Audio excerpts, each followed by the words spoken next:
Hi there, we're going to create an event now and I'm going to show you how the best way of going about doing that is. So you kick off on the evenings tab, and as described at the top here, the box on the left hand side helps you create groups and terms, and you build your events inside of those. So you could create a new group or term like summer term. What I'm going to do though is I'm actually going to use my autumn term that I made earlier on, and inside of there I've actually got an event. So rather than, I could edit that and we could have a look at it, but I think we'll just create a new event. So when you click on the Create New Evening button, we just got to fill in this page in order to make your event.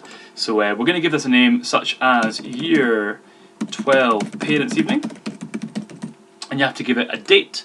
So my event is going to be in mid-October, and I'm going to start it at about sort of 6 PM, and we're going to finish it at 9 PM. Just be careful when you're using these to make sure you do actually use the PM and AMs, because obviously you don't want to be setting up at AM if it's not going to be. You then get a chance to choose how long the appointments are going to be for each teacher. Be aware that you can give different teachers different appointment lengths later on, so we can have some at 5, some at 10, some at 15, but again we'll cover that later. You can also decide if you want to create a comfort break, which I will do. So between 7:30 and 20 to 8 I'm going to have a 10-minute break for everyone. And you've also got to remember to add in an available date. So in my case I'm going to make this available tomorrow, Friday, from let's say 10 AM. And parents have got until the day of the parents' evening to make their bookings, but it'll go off at it'll stop letting them booking at 7:30 AM. That's going to give my teachers time to go in from 7:30 AM until it starts at 6 PM to check their comments, check who's coming, prepare in general. If my event is on more than one night, I can click this orange button and add in a second day. I'm not going to bother, so I'm just going to remove it, but that's how you do that. And then we just basically go through some of the final settings here that help you personalise your event and make sure it's the way you want it. So this first setting, allow consecutive bookings. If we leave that at yes, that will let parents make bookings back to back, so 6 o'clock, 10 past, 20 past. If we change it to no, then parents will not be allowed to make bookings back to back, and they'll have to leave themselves a 10-minute gap between their appointments. Next up, to set a booking limit. If I want to, I can set a booking limit for the parents or per child, and if I do that, you use this control below to set the maximum number of bookings. So I'm going to say that each parent can make 10 bookings at the max, okay? Below that, there are settings that let you choose whether or not you're going to allow your staff to make their own breaks. Now I want my staff to be able to go in and make their own breaks. I'm going to show you that in a future video as well. So I'm going to tick that, and I also want my staff to be allowed to extend their schedule, so they can maybe start earlier or finish later. And the controls below, here we are, these next two, these let you decide how much they can start earlier. So 3 appointments in this case, and maybe 6 appointments after. Because my appointments are 10 minutes long, that's going to be half an hour, that's going to be an hour. The next question is, should staff with multiple subjects be allowed to take bookings from the parent of the same child more than once? In essence, if a child has two language classes, French and Spanish, taught by the same teacher, are they allowed to book them twice? Yes or no? I'm going to choose no.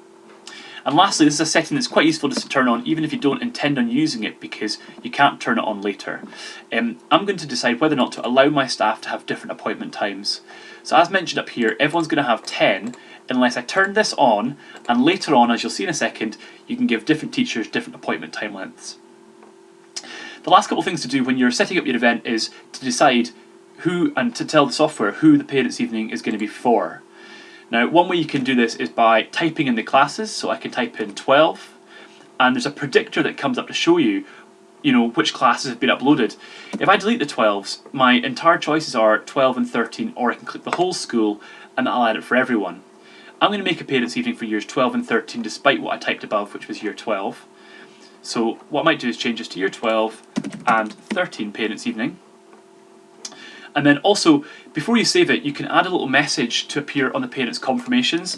So if I want to tell parents important info, and then I can insert a message here. That will appear on the parents' confirmations. When I save the parents' evening, that's my parents' evening made. This is the year 12 and 13 evening we just did on the 15th of October. And that's it ready to go. But as you'll see in the next couple of videos, we also want to make sure that teachers have had time to check their appointments. We want to make sure that we've put in any appointments and breaks and all that sort of stuff for teachers. But also, we need to just do one thing, which is to check that the teachers that have been important in this event are correct.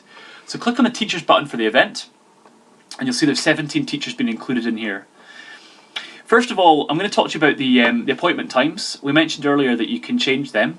If I want to give this teacher 15-minute appointments and this teacher 5-minute appointments, I just change the numbers and at the bottom press the Save Changes. And that will make sure those teachers have those times. If there's some teachers in here I don't want, for example Miss Telford, the tutor, and Mr Jones, the Senko, you tick them, and back up here you press Delete Selected. I press Confirm, and it'll tell me there's now 15, not 17.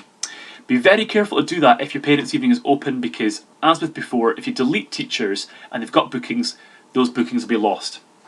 If at any time you want to bring the teachers back in, you can press the Update button. That will do a quick refresh of the event and figure out who should be in it. And when that comes back, it'll tell me that I've got 17 instead of 15 teachers. There we are. And one other useful thing to know is you can actually reorder the departments. So if you click on departments, they're normally done by alphabetical, but if I want the Senko to be the first thing that the teacher sees, I drag it up. And if I wanted the tutor to be the second thing they see, I drag that up. Again, when I save it, these will be the first things that parents see when they log in.